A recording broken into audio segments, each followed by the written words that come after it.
My wife cheated with a wealthy investor and justified it by saying she was learning personal finance. So I did this. I never thought I'd be sharing this on Reddit, but I need to get this off my chest. My world has been turned upside down, and I don't know who else to turn to for advice and support. Here's the story of how my wife cheated on me with a wealthy investor and tried to justify it by claiming she was learning personal finance. Let me start from the beginning. My wife, 36 female, and I, 39 male, have been together for 7 years, married for 5. We've had our ups and downs like any couple, but I thought we had a strong foundation built on trust and love. We both had regular jobs, and while we weren't rich, we were comfortable and happy. About a year ago, my wife, let's call her Anna, began showing an unusual interest in personal finance. She started reading books, watching YouTube videos, and even attending seminars on this topic. I was supportive of her newfound passion. I thought it was great that she wanted to improve our financial situation and secure a better future for us. To be honest, I have no idea about finance. Apart from basic investments like mutual funds, I had no idea about investing. Even for mutual funds, I just know a very superficial concept about it and nothing in detail. In fact, I don't even invest in that part from a mandatory tax savings scheme. I'm from a marketing background and very limited exposure to finance. Even for tax and exemption, I refer to my tax consultants as most of us do. With the new age finance influence arising on social media, Anna also got interested in learning about it. She wanted to learn about the stock market and cryptocurrency. The stock market is something that still makes sense to me because it has been in the market forever. But crypto is way beyond my understanding. Initially, I did join Anna for a few virtual seminars, but the concept was just so alien to me. All these were going fine until she began spending more and more time with a wealthy investor she had met at one of these seminars. Let's call him D. She claimed D was a mentor who was teaching her the ins and outs of investing and wealth building. The mentoring concept is on the rise in America. Every other person these days claims to be a mentor. She also eventually stops contributing money to the household expenses. She said she was investing money in our future, so I should not crib about it. I let her do so because I trusted her. I single-handedly managed all of the household bills. I didn't make much of it, but as weeks turned into months, the relationship started to raise from serious red flags. I began spending an excessive amount of time with D, often late into the night. Her reason was that she was having a day job, so evening was the only time she could spare for her passion. When I expressed my displeasure, she got defensive and belittled me for my limited understanding of investment. She mocked me, saying that one day she will make us rich and then I will regret not supporting her. I was supporting her by all means. I tried not interfering as much as I could, but when she was clearly displaying the red flags, I had to be alert. She also started dressing differently, more provocatively, but I didn't bring up the topic. I had never commented on her choice of clothes before, so this time as well, I kept quiet, but she began neglecting our relationship, so I confronted her about my concerns. As usual, she brushed them off, saying she was doing this to secure our future. So I should be supportive and not judgmental. Slowly, I started being cold to her because I was doing the heavy lifting in the relationship alone. I thought she would notice the change in my attitude, but she didn't. She was too busy learning the investment game that she forgot I existed. We were no more than housemates and barely spoke unless it was something important. We didn't even get to see each other often, though living in the same house. After her day job, she went out for a seminar, or for her mentorship class. One evening I was passing by the seminar hall where her mentor, D, used to conduct the supposed finance class. She encouraged me to go inside and check out the seminar. When I went in, I saw there was a very different event going on. I asked the security staff about D's company's seminar and if it happened every day. He told me it doesn't happen regularly, and the last seminar happened months ago. When I came out, I saw a few young men wearing t-shirts with the name of the finance influencer. I approached them and got to know that they were pitching everyone to join the finance masterclass. I took all the details from them. The seminar was conducted by the influencer himself every 2 to 3 months, but the mentorship classes were taken by mentors like D in cafes.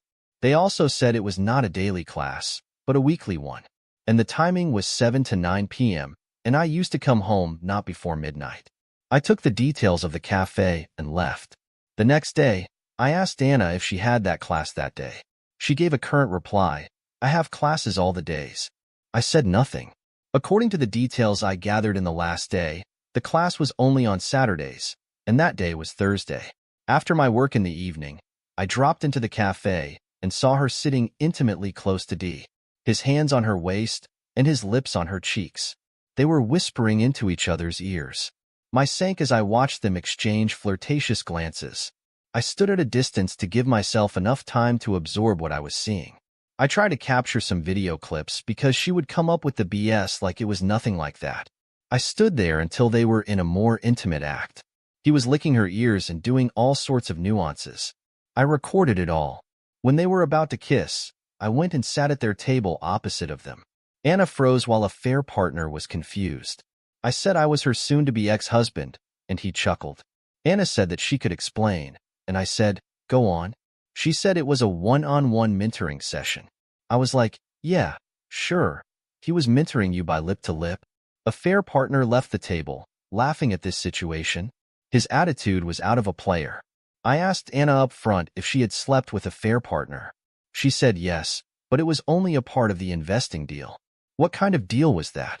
She tried to justify saying that it was all part of her personal finance education.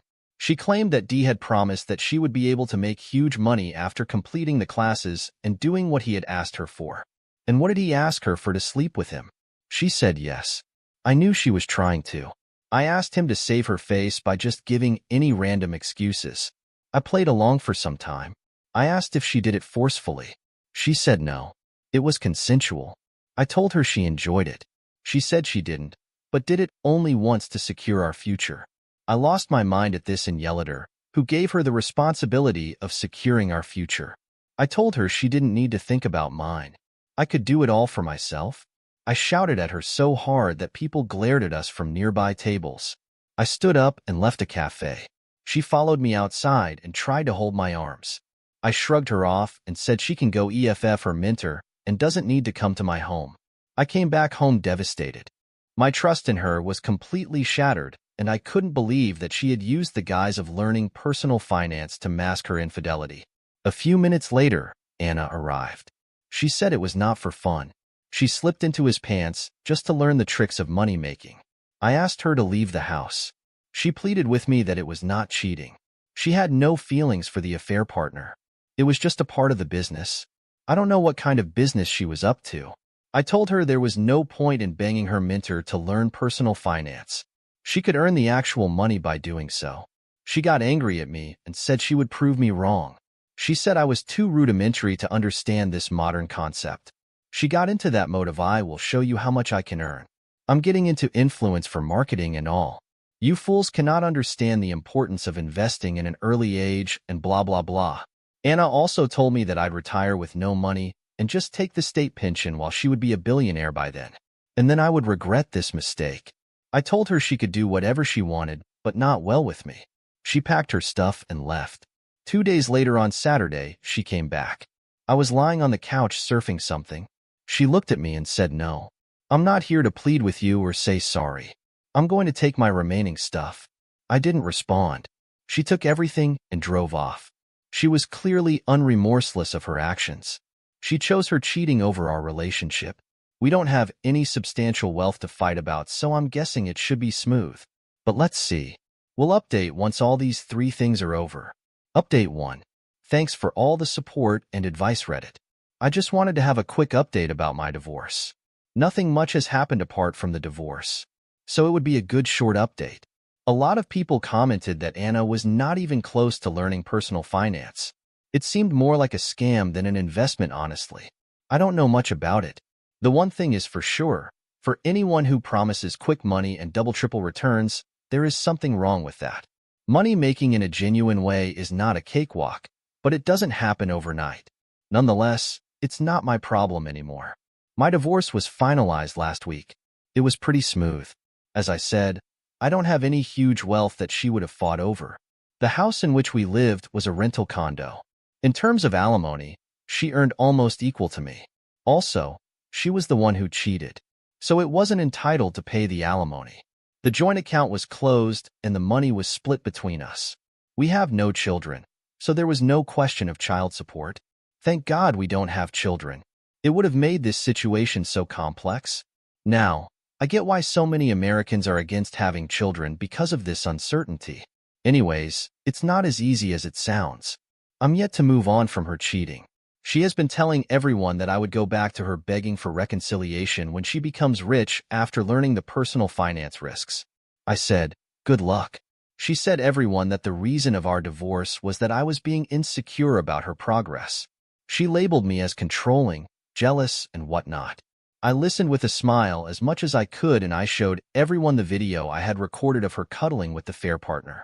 She was hiding her face after that. Common friends were quick to change their allies. The last I heard about her, she was living with her mom during the divorce period. She is definitely not remorseful of what she had destroyed. I don't know if she is really learning personal finance or investing, or if it was just an excuse for slipping into AP's bed. If she was successful in sorting her finances good for her, I don't want any such kind of money which involves infidelity. By the way, recently I have also started watching a lot of videos on investing. I may be jumping to the conclusion too fast, I don't know, but I throw ample free videos online that give enough information for beginners. I highly doubt that you need a mentor for this. It is something you can self-examine. Right now, I am trying to distance myself from any conversation which involves her. It was draining me mentally. I have picked up my hobby of painting to keep myself distracted. I have joined a fitness club to shed some extra calories. I am focusing on eating healthy and keeping alcohol in check. I was drinking too much during the pre-divorce period and have gained a lot of extra pounds. I will update the thread if anything progresses. Update 2. Hello people, I have an interesting update this time. First of all, thanks for all the support and the relevant links regarding investment knowledge. It was really helpful. I do all commented, it was not a finance class. It was a scam. So true. The highlight of this update is Anna got scammed. Remember that fiancé influencer who was holding seminars? It turned out that he was a scammer. He duped people with their hard-earned money, promising them heavy returns. Anna was also investing some 30% of her income in that scheme to get heavy returns. Not only that, I heard she had sold some of her solid assets, like her family heirloom diamond ring and her platinum necklace, to get all into the investment game. Looks like everything was just a scam. The influencer is on the run while his teammates, including the affair partner D, have been arrested and the investigation is on. After this news came out, Anna was mocked by everyone whom she had boasted about her upcoming riches. She was rubbing her new profound knowledge on everyone's faces and belittling everyone who had limited investment knowledge. After this news, all those people who were mocked by Anna are targeting her and making fun of her. Obviously, one of the common friends told me that she had blocked most of the people who were mocking her. She also has dedicated her social media account because people were tagging her in the post about that finance influencer. She was advocating for him, so yes, people would do that to her. You should not blow the trumpet before the victory, and that's what she had been doing all this while. For me, I have progressed quite a lot. I have shed the extra calories. Now I am into muscle training and I like it. As I said, I have picked up painting brushes once again and it feels really good. I have not rushed into dating yet. It is not about getting over the past. I am just not ready for it. Thank you for all the support. Update 3. Things took a very drastic turn last month. Just a week after my last update, I got a visitor. Yes, it was Anna. She looked miserable. She said that she was scammed. A fair partner in his fraud and influence, her boss had duped hundreds of people and fled with their money to a different country. Wasn't a fair partner arrested according to the last update? I asked her, and she said no. A fair partner and a few others so-called mentors were the close aides of the influencer, and they were able to flee just at the right time. The other team members were detained in the absence of the main culprits. I asked her if she had come to me because a fair partner had fled. She said no. She loved me. She insisted that we sit and talk. I reminded her that we were already divorced, so there was no point in having any conversation. She was like, I have already been punished by karma. I have lost so much money. I lost all the respect. People are mocking me, making fun of me. You came out victorious from this situation. What else do you want? What else do I want? I want peace. I wanted her away from my life, and at that moment I wanted her out of my house. That was what I wanted. She went on to say, now that you know there was nothing between me and D, we can get back together. If there were anything, he would have taken me with him, right? I said no. He would not have taken you because he had many chicks like you, sleeping with him to learn some stupid money-making tricks. He can't take all of his horrors, right? She pleaded with me for reconciliation, saying that she was not involved in any kind of emotional relationship with the fair partner. She got swayed away by the thought of becoming rich overnight. I told her the patch-up was not on the table. I had moved on a lot by then, so her pleading did not affect me at all. Had she pleaded with me when her affair got exposed, I might have thought about forgiving her. I don't know, but after seeing her true colors, I'm not a fool to trust her again. She came back to me when she lost everything. She was still mocking me while leaving the house, and during the divorce proceedings, she wasn't remorseful. Now, when she had lost everything, she came to me, unbelievable. I sort of leave because I had to go out to my fitness class. She said that I looked much younger and fit, and asked if I was dating someone. I told her it was not her business. She started crying that I was being rude to her. I told her that she should thank me for being civil to her and listening to her. After what she had done to me, she shouldn't be allowed inside my house. I was still a very polite man who entertained her. She held my hands and kept saying sorry. I told her crying and begging didn't mean anything to me now. I used to love her dearly, but now I have moved on from that feeling. She left after I turned cold toward her pleadings. A few days later, her mother called me and asked me if we could meet. I asked for the reason. She said it was something urgent and important and could not be discussed over the call. I went to meet her the next day for coffee. She apologized on behalf of Anna. I hugged her and told her it wasn't her fault. She did not need to say sorry. She had always been sweet to me, even during the divorce proceedings. She didn't badmouth me, unlike Anna. She asked me if I could reconcile with Anna because she had been very remorseful in her act. She was always crying and slipping into depression. She said she feared that Anna might turn suicidal because she had lost all of her savings, part of her monthly salary, and some precious jewelry pieces, the ones I mentioned in the previous updates. I didn't know Anna had lost her savings as well, and I was always in savings mode. And I know for sure she had no less than $100,000. Losing such a huge amount of money can make anyone mentally ill. I asked her how her patch-up was going to help her cope with the depression of money loss. She said Anna really loved me, and at the time, when she had lost everything, she could at least be happy that she had you in her life.